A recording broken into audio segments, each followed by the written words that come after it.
الرحیم السلام علیکم۔ میرا نام ہے شان محمد اور آپ دیکھ رہے ہیں قلم کی آواز۔ میں ایک سورہ بقرہ کی تفسیر پڑھتے ہوئے ایک حدیث پڑھ رہا تھا۔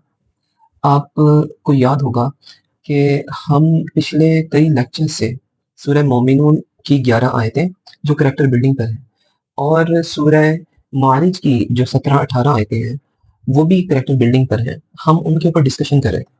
وہ کیوں ضروری ہے؟ وہ اس لیے ضروری ہے کہ اگر ہم وہ کام کریں گے جو اللہ تعالیٰ نے ہمیں ڈیفائن کیے ہیں کرنے کے لیے، تو ہم یقیناً اللہ تعالیٰ کے خاص مقرب لوگوں میں شامل ہو سکتے ہیں۔ انسان جو ہے وہ اس کے ہاتھ میں صرف کوشش کرنا ہے، وہ کوشش کر سکتا ہے، اور جو آؤٹ کمز ہیں وہ صرف اللہ تعالیٰ کے ہاتھ میں ہے۔ جیسے ایک آیت ہے قرآن کی کہ لیس للانسان الا ما سعی، انسان جس چیز کے لیے بھی کوشش کرتا ہے وہ اچھائی کے لیے کوشش کرے گا، اللہ اس کے آؤٹ کمز جو ہیں وہ اچھائی کی طرف لے جائیں گے۔ وہ برائی کی طرف جانے کی کوشش کرے گا، اللہ اس کے آؤٹ کمز میں برائی لے آئیں گے۔ اب یہ سمجھنا بہت ضروری ہے۔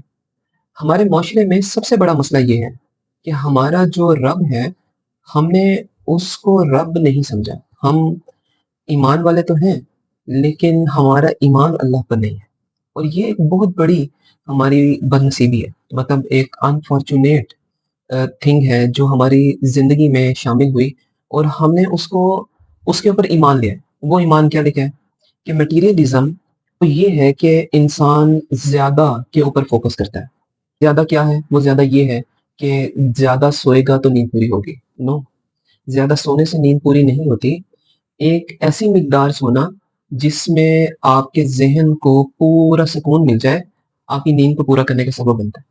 آیت پڑھ کے سونا اللہم بسمک اموت و احیا، اور اڑتے ہوئے بھی جو ہے وہ پڑھنا الحمدللہ الذی احیانا بعد ما اماتنا والیہ النشور۔ اب دوسری چیز، کھانا جتنا زیادہ کھائیں گے اتنا زیادہ کھانے سے برکت پیدا نہیں ہوگی، اتنا زیادہ کھانے سے یہ نہیں ہوگا کہ بھوک پوری ہوگی، نہیں، ہم بسم اللہ پڑھ کے ایک لقمہ بھی کھا لیں گے تو وہ ہمارے لیے برکت کا سبب بن سکتا ہے، اور بعد میں الحمدللہ کہیں گے تو وہ برکت کا سبب بنے گا۔ برکت کا کانسیپٹ بڑا عجیب ہے، اس کے اوپر ایمان لانا بہت مشکل ہے، کیونکہ یہ صفت ایسے لوگوں کی صفت ہے جو سارا دن جو ہے وہ کیا کہتے ہیں روزہ رکھنے اور ساری رات عبادت کرنے والے لوگ ہوتے ہیں، یہ ان لوگوں کی صفات ہے۔ اور بڑی عجیب سی بات یہ ہے کہ اللہ تعالیٰ عبادت کو پسند کرتے ہیں، کوئی شک نہیں، قرآن کو پڑھیں، بہت پڑھیں، ہم نے اس کو سمجھنے کی کوشش نہ کی تو ہمارا قرآن کو پڑھنا جو ہے وہ ہمارے دل کو سخت کر دے گا۔ کیوں؟ کیونکہ ہمارے اندر نیکی کے مطلب کو سمجھنے کا جو سٹیمنا ہے وہ ڈیولپ نہیں ہو سکے۔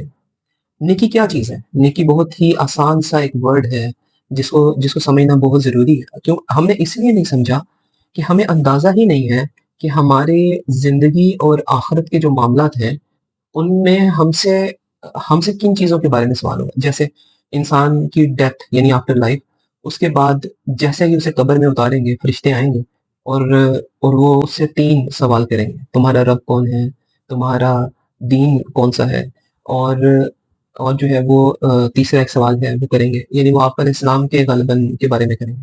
یعنی سب سے پہلے تمہارا رب کون ہے، پھر تمہارا دین، پھر تمہارا جو ہے وہ رسول کے بارے میں غالباً جو ہے وہ کوسچن ہوا۔ اللہ تعالیٰ کبھی بشی معاف کرے۔ تو سوال کرنے کا مقصد یہ ہے، ہم نے 7 سوالوں کے آنسرز جو ہیں وہ فائنڈ کرنے ہیں۔ 3 تو وہ ہو گئے جو قبر میں ہونے ہیں، 4 وہ سوال ہیں جن کے بارے میں ہم سے at the day of judgement, جس میں جو سورہ فاتحہ میں جس کا ذکر ہے، سورہ فاتحہ میں کہ مالک یوم الدین، ظاہر سی بات ہے کہ ایک دن ایسا دن آنے والا ہے جس دن میں صرف اور صرف اور صرف اللہ تعالیٰ ہی ہوں گے، اور انہی کی حکومت اور بادشاہی ہر جگہ نظر آ رہی ہے۔ وہ زمین پر بھی نظر آ رہی ہے، ہماری زندگی میں بھی نظر آ رہی ہے، لیکن وہ دن ایک خاص دن ہے جس دن ہمارے ریزلٹ اناؤنس ہوں گے۔ جیسے انسان پورا سال جو ہے وہ کوشش کرتا ہے ایگزام کی تیاری کرنے کی، اور پھر ایگزام دے کے آتا ہے اور پھر انتظار کرتا ہے ریزلٹ کے آنے کا، اور جب ریزلٹ آتا ہے تو وہ یا تو خوشی کا سبب بنتا ہے یا پھر غمی کا۔ اور انسان کی طبیعت یہ ہے کہ اس نے کوشش کرنی ہے، اللہ تعالیٰ نے اسے کوشش کرنے کا حکم دیا، یہ سنت ہے۔ جیسے میں ایک بزرگ کے پاس بیٹھا ہوا تھا تو انہوں نے بڑی اچھی بات کی، انہوں نے کہا کہ دوا جو ہے وہ سنت ہے، اور پرہیز جو ہے وہ واجب ہے، اور آپ نے جو ایکسرسائز کرنی ہے وہ فرض ہے۔ یعنی انہوں نے ایکسرسائز کی امپورٹنس کو کیسے ڈیفائن کیا؟ کہ ایکسرسائز اگر آپ نہیں کریں گے تو آپ کے جسم کے جو فنکشنز ہیں، جو آپ کا امیون سسٹم ہے، ڈیولپ نہیں ہو سکے گا۔ اور اگر آپ کو کوئی بیماری لاحق ہوتی ہے، آپ کسی بیماری میں مبتلا ہوتے ہیں، تو سب سے پہلے آپ اس کا علاج کروائیں۔ اور وہ علاج کیا ہے؟ وہ علاج یہ ہے کہ آپ جو ہے وہ پرہیز کریں اور ایکسرسائز کے تھرو جو ہے وہ اس کا علاج کریں۔ اور پھر تیسری چیز ہے سنت، یعنی پہلے فرض ہے، پھر واجب ہے، پھر سنت ہے۔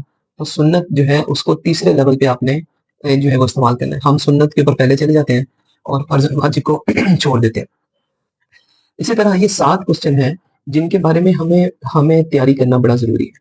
وہ 3 کوسچن قبر میں ہیں اور 4 کوسچن جو ہیں وہ آخرت کے دن، ڈے آف ججمنٹ میں ہوں گے۔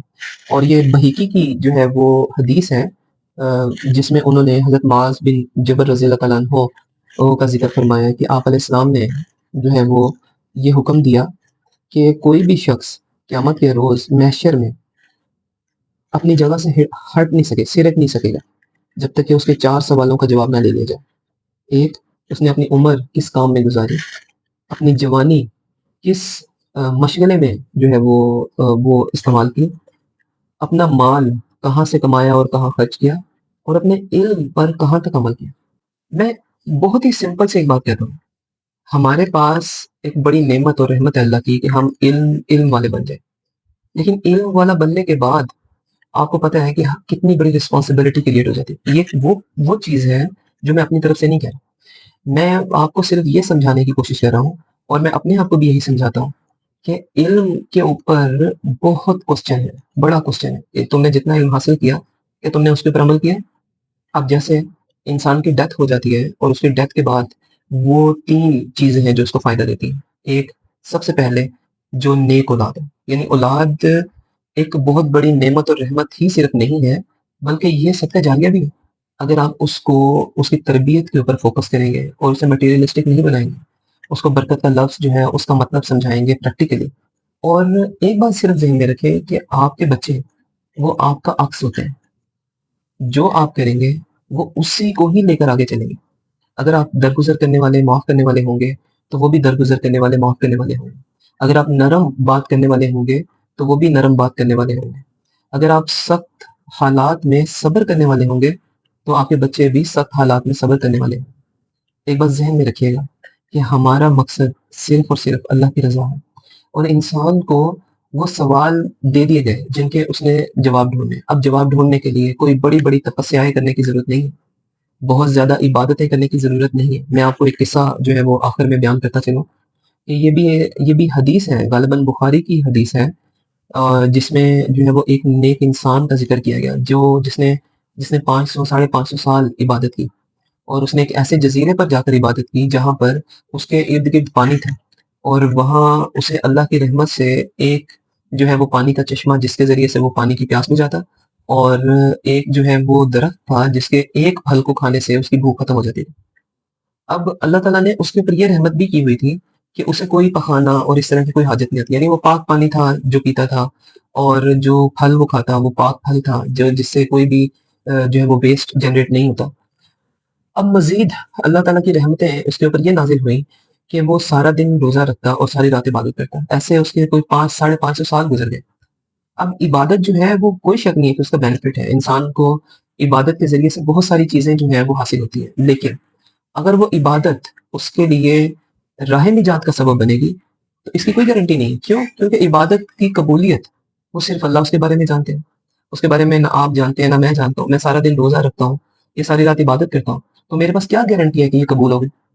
ہاں، ہمارے علماء جو ہیں یا ہمارے جو نیک اور دیندار طبقہ ہے، جو اچھے لوگ ہیں، انہوں نے ایک آؤٹ کم نکالا۔ وہ آؤٹ کم یہ نکالا کہ اگر آپ کو بار بار نیک کام کرنے کی توفیق ہو رہی ہے، اس کا مطلب ہے وہ قبول ہو رہا ہے۔ it is a logical thing, it is a logical point of view۔ ہم اس کو لاجک تو بنا سکتے ہیں، لیکن پھر بھی ہم یہ نہیں کہہ سکتے کہ ہماری جو نماز ہے جو ہم نے پڑھی وہ قبول ہوگی کہ نہیں ہوگی۔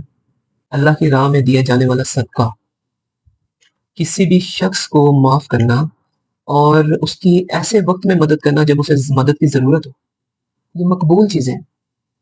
یعنی یہ ایسی چیزیں ہیں کہ آپ کو اس کے لیے کسی قبولیت یا کسی انتظار کرنے کی ضرورت نہیں ہے۔ اور کیسی مزے کی بات ہے، انسان کی ڈیتھ ہو جائے اور اس کے اعمال جو ہیں وہ پھر بھی بڑھتے رہیں۔ سب سے پہلے نیک اولاد، وہ اس کے لیے صدقہ جاریہ ہے۔ دوسری، اس نے ایسا صدقہ کیا ہو جو صدقہ جاریہ بن جائے، یعنی ایسے معاملات کے اندر وہ داخل ہو گیا ہو جیسے ہم کسی اسٹوڈنٹ کی تعلیم کا خرچہ اٹھا لیں اور وہ بعد میں رزق حلال کمائے، کیونکہ وہ صرف رزق حلال نہیں کمائے گا، وہ جو رزق حلال کمائے گا وہ اس سے اپنی فیملی کو بھی سپورٹ کرے گا اور اس سے آگے اس کے بچے مزید جو ہیں وہ بہتر ہوں گے۔ مطلب یہ ایک ایسا پودا ہے جس میں بار بار پھل اتارنے کے بعد بھی پھل لگتے رہیں، یہ سب سے جاری۔ اور تیسری چیز پھر وہی بات، علم وہ آزمائش ہے انسان کے اوپر۔ آگاہی جو ہے یہ ایک آزمائش ہے، یہ کوئی رحمت نہیں ہے، یہ رحمت ہے۔ جیسے کہ ایک کانسیپٹ ہے اکنامکس کا کہ یو کرو یا یو شیپ جو ہے، یو کا ایک ورڈ ہے، وہ اس کا مطلب یہ ہے کہ ایک ٹائم تک ایک چیز جب نقصان دیتی ہے تو اگلے کچھ تھریش ہولڈ کے بعد ایک پوائنٹ آف مڈ ایسا پوائنٹ ہے، یعنی کوئی ایسا پوائنٹ ہے جہاں پر اس سے وہ یو اوپر جانا شروع ہو جاتا ہے۔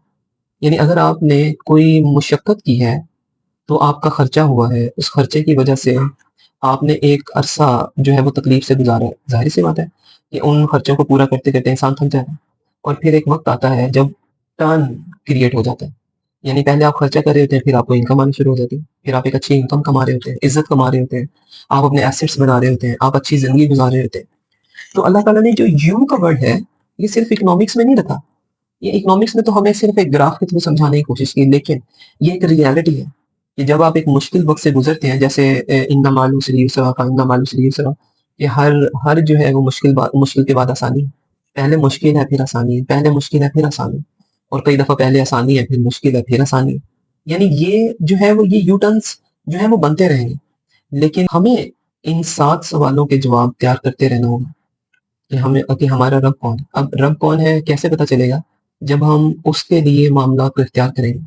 ہمارا دین کون سا ہے؟ دین وہ ہے ہمارا جس کو ہم فالو کریں، اور آپ صلی اللہ علیہ وسلم کی رہنمائی ہمارے لیے سب سے بہترین رہنمائی۔ اور اس کے بعد جو آخرت کے 4 سوال ہیں کہ جوانی عمر کس کام میں گزاری، پہلا، پھر دوسرا جوانی، یعنی عمر کے بعد جوانی دوبارہ ایک کوسچن ہے، کیونکہ انسان جوانی کے وقت میں، یعنی جب وہ جوانی کا وقت ہوتا ہے تو اس میں وہ پاورفل ہوتا ہے، وہ اتھارٹیٹیو ہوتا ہے، وہ محنت کرنے کی پوزیشن میں ہوتا ہے، وہ حالات کو اپنے مطابق ڈھالنے کی پوزیشن میں ہوتا ہے، وہ یا تو نیکی کے راستے کو اختیار کرے یا برائی کے راستے کو اختیار کرنے کی پوزیشن میں ہوتا ہے۔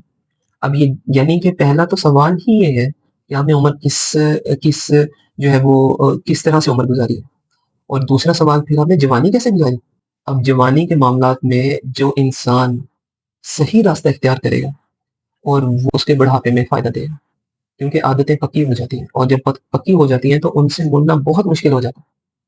اور تیسری چیز، مال کہاں سے کمایا اور کہاں خرچ کیا۔ مال ایک بہت بڑی آزمائش ہے، اور ہم پچھلے لیکچر میں اس کے اوپر جو ہے وہ بڑی ڈیپ ڈسکشن کر چکے ہیں کہ مال جو ہے وہ کیا چیز ہے۔